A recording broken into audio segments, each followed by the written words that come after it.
Well, hi again. Better quality? Like I said, I'm brand new at this. There's going to be some changes. Things are going to get better. Anyway, story time. So, once upon a time, during the reign of Empress Kogyoku, Kogyoku. Sorry, mouthful. During this empress's reign, there was a crown prince. Eventually, he would become Emperor Tenji, but he was not yet Emperor Tenji. Because that's how it works in ancient Japan. But we're setting the scene, so just remember Emperor Tenji is one of the important people you need to know. There was also at the time a guy by the name of Sogano Iruka. He's the other important person that you need to know. Now, you may be wondering to yourself, hey, that sounds familiar. I may have heard that name. Well, you didn't hear that name specifically, but if you remember from the Shotoku Taishi videos, there was a guy who was really good friends with Shotoku Taishi, the Prince of Holy Virtue, by the name of Sogano Umako.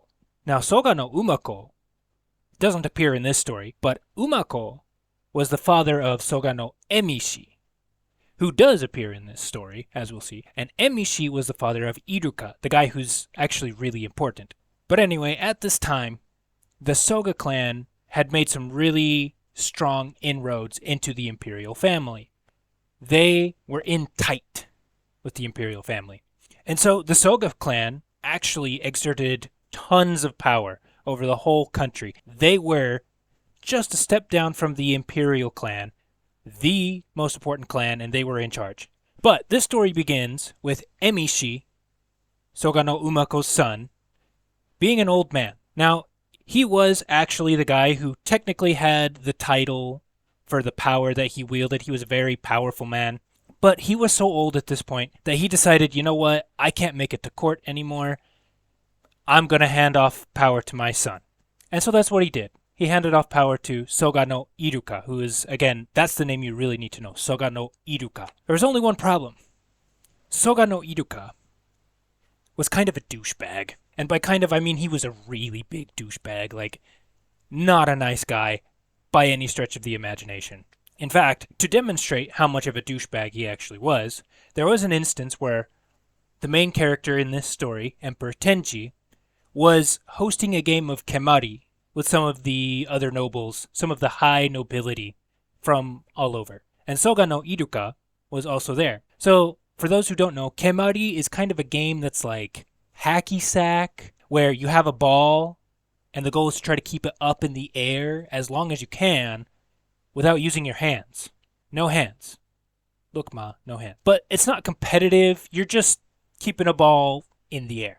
So these nobles are playing kemari, and the not yet Emperor Tenji, he's only a prince, the crown prince, he kicks the ball like normal, and his shoe comes flying off. Now, that's embarrassing already. I mean, you lose your shoe, but wardrobe malfunctions, they happen, you know. It's not that big of a deal, except it kind of is, because the ancient Japanese were very, very concerned with appearance and propriety and making sure everything was done right. And for a prince to lose his shoe, that was a little embarrassing. And so the shoe goes flying off, and wouldn't you know it, it lands right in front of Sogano Iruka. Now, Sogano Iruka, like I said, was already a very powerful man at this point. He was a young man, but he was powerful, so he felt like he could do whatever he wanted. So when he sees this prince's shoe fall right in front of him, he thinks it'd be really funny to kick it off in the distance, just punt it as far as he could. And it goes flying. He turns around, and he looks at the prince, and he starts making fun of him, just calling him names. Terrible, terrible things. And the prince, obviously, he turns beet red with embarrassment. Not only did he lose his shoe, which was already kind of an embarrassment, but now some non-royal dude is making fun of him. And the funny thing is, he can't do anything about it. There's nothing he can do. You're not going to go up against the Soga clan and walk away unscathed. So the prince is totally embarrassed. Sogano Iruka, after he gets done jeering and making fun of the prince, he just kind of saunters off like nothing happened, goes back to playing the game. But then, enter the third person who's important to this story. A man by the name of Nakatomi no Kamatari. And that might also be a name that sounds somewhat familiar if you were really paying attention to the Shotoku Taishi videos. Nakatomi was the name of one of the guys who fought against Prince Shotoku. He was part of the anti-Buddhist brigade. The Nakatomi clan was a clan that had existed in Japan for a long, long time. And this guy was a member of that clan, Nakatomi no Kamatari. If you remember one name, Kamatari is the better name to remember. But anyway, this Kamatari guy, Nakatomi no Kamatari, he sees this whole thing happen, and with no thought to how he's going to be presented or how he's going to look to everybody around him, he immediately takes off after that shoe that went flying, and he picks it up, and he brings it back to the prince. And the prince, obviously seeing this act of selfless service, was very thankful for Kamatari, was very thankful for the thing that he just did. And he thought to himself, you know what? This is a good man here. I need to keep watch on him. I need to keep him close. He's going to do me some good someday. Keep that in mind. Anyway, with this incident over, months, years pass, time passes as normal, and Soga no Iruka's brazen arrogance just increases over time. It just gets worse and worse and worse, until not only is he ignoring everybody around him, ignoring all of the nobility, he's even defying imperial commands. He's telling the Empress to go stick it where the sun don't shine, if you know what I mean. I don't think he actually told her that specifically. That might be a bridge too far. But he was ignoring imperial edicts. And so the crown prince of the story, the someday to become Emperor Tenji, he sees all of this and he starts thinking, yikes, if this Soga no Iruka guy is allowed to just do whatever he wants, it's going to get really bad. So one day, the crown prince pulls this now trusted servant of his, this trusted retainer of his, a good friend, Nakatomi no Kamatari. He pulls him aside and says, look, here's the problem. Soga no Iruka is getting out of hand. Something needs to be done about him. He does what he wants with no regard for anything around him, and he's even ignoring imperial commands.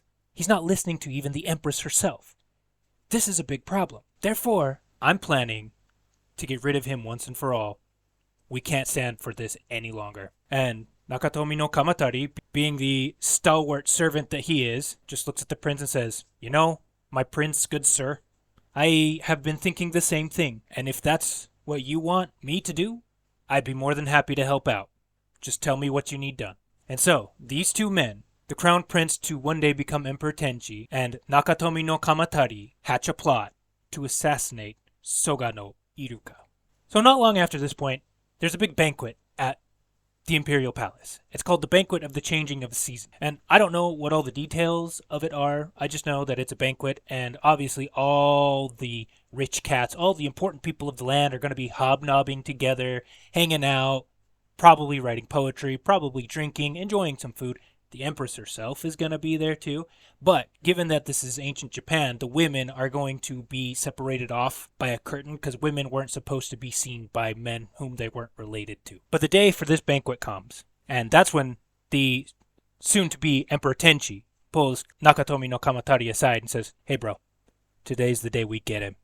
Today's the day Soga no Iruka is going down. So Kamatari, being the muscle behind this operation, the prince is the guy who's in charge. You know, he's the brains of the operation. He's the guy with the vision. But Kamatari is the middle manager who makes everything happen. So Kamatari goes around and starts making preparations. And the number one preparation that he needed to be concerned with was making sure Soga no Iruka didn't have access to his sword. Now, the story doesn't mention exactly how he does it, but he does. He makes sure Soga no Iruka does not have his sword for this plot. So the night's progressing, everybody's having a good time, everybody's relaxed, everybody's chill.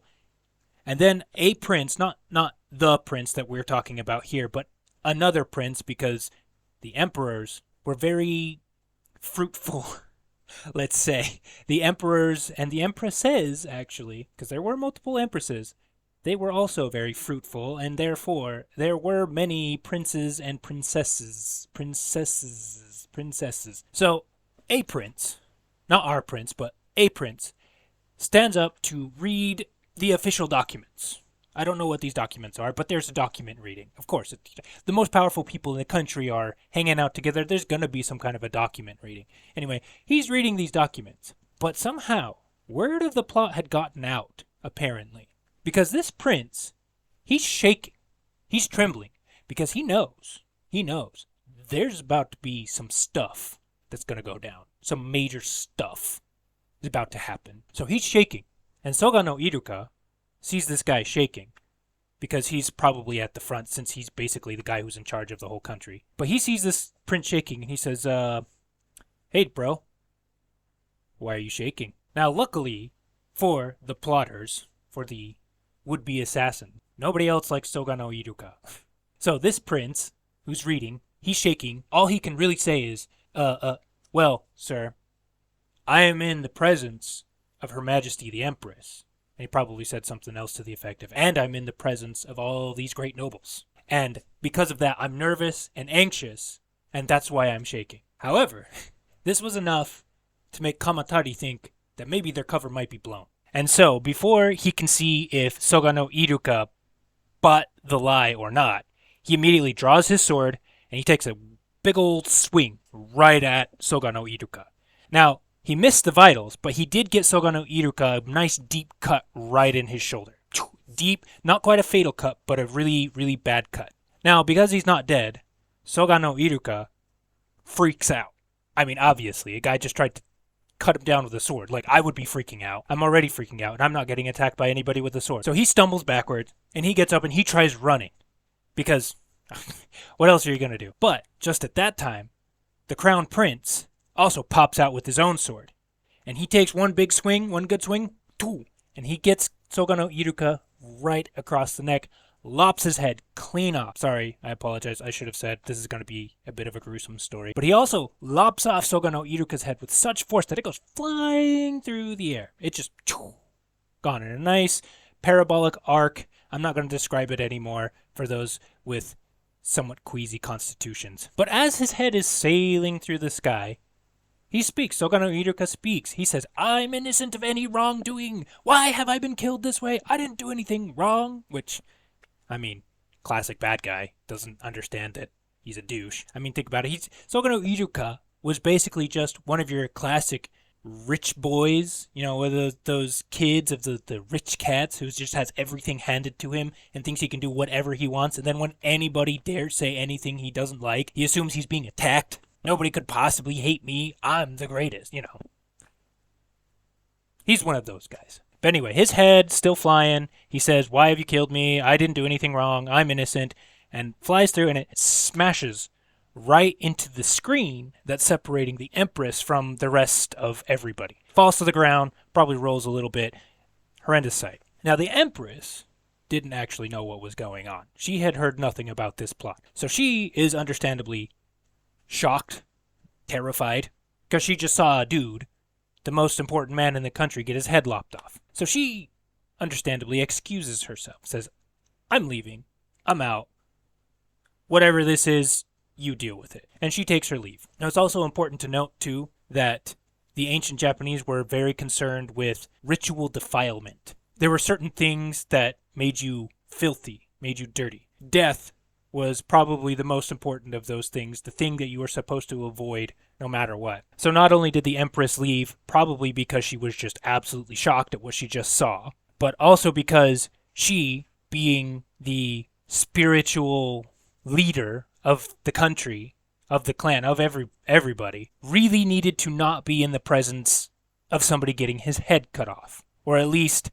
out of there as soon as possible. Now, after this happened, Soga no Iruka's servants, who were all around the room watching this whole thing happen, decided that they didn't want to be around here anymore, and that they needed to get out.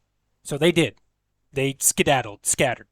They're gone. And specifically, they skedaddled to good old dad Soga no Emishi's house. The old guy who couldn't go to court anymore and had handed his douchebag son all of these special powers. They go to his house. And they tell him everything that just happened. Sorry, sir, your son has been cooed to death. There was a coup, and he's gone. And Soga no Emishi, the old guy, threw up his hands and said, well, I have nothing left to live in this world. Goodbye, cruel world. And he took some fire, and he set his house ablaze with him inside it, which is actually a trope that comes from ancient China. There are multiple stories of very powerful men fated to die who do this. Only problem is the story does mention that in this house, there were many treasures from the age of the gods, a time centuries ago when the gods supposedly walked the earth. So, the guy had nothing to live for after he lost his son other than extensive power, a huge house, treasures priceless, probably more children, probably a smoking hot wife, but I guess this one kid was just the bee's knees. I guess he was that cool. Doesn't make any sense to me. So, great. Assassination achieved. So, not long after this, the Empress, who, honestly, to no one's surprise, she decided she didn't want to be Empress anymore, and quite frankly, as the cynic that I am, I wonder how trustworthy this prince and Nakatomi no Kamatari was. Yeah, Soga no Iruka may have been kind of a douche, but who's to say that they wouldn't have done the same thing to other people? Anyway, this prince now ascends the throne as Emperor Tenji. So he's finally Emperor Tenji, so I can actually start calling him that now. And in gratitude to Nakatomi no Kamatari, the now new Emperor Tenji bestows him with all these titles, all these gifts. He even bestows his own empress to Nakatomi no Kamatari. That's crazy. He said, hey, here's my lady. You can have my lady. Because, this was ancient Japan and their values didn't match ours. So if you think that's kind of messed up, well, yeah, it kind of is. But this was ancient Japan, different times, different ways of thinking.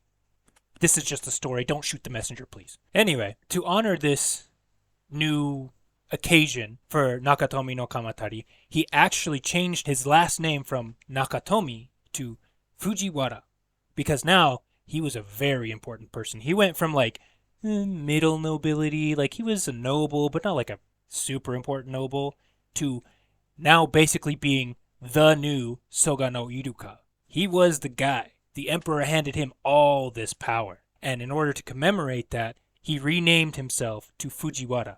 And this is the beginning of the Fujiwara clan. And if you know anything about Japanese history, the Fujiwara clan was actually the premier clan that presided over Japan's first golden age, the Heian period.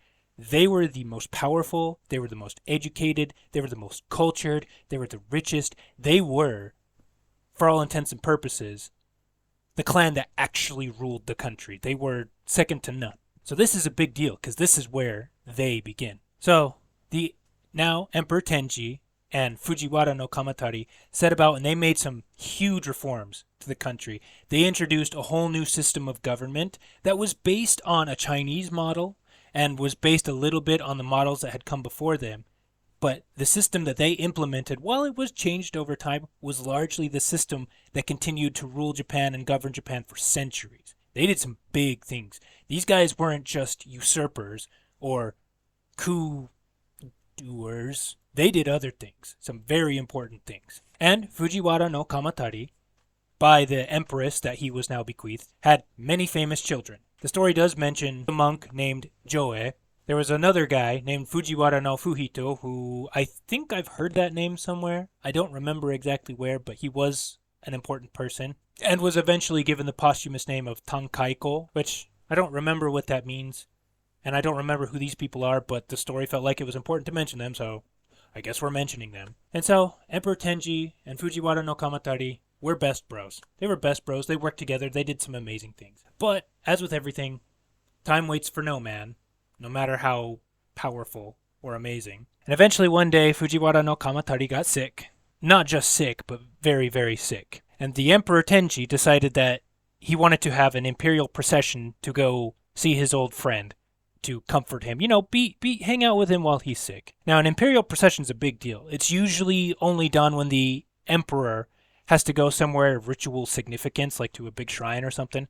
But he's doing a whole imperial procession to go see his friend who's dying. Unfortunately for the emperor, he doesn't get there in time. By the time he gets there, Fujiwara no Kamatari has passed away.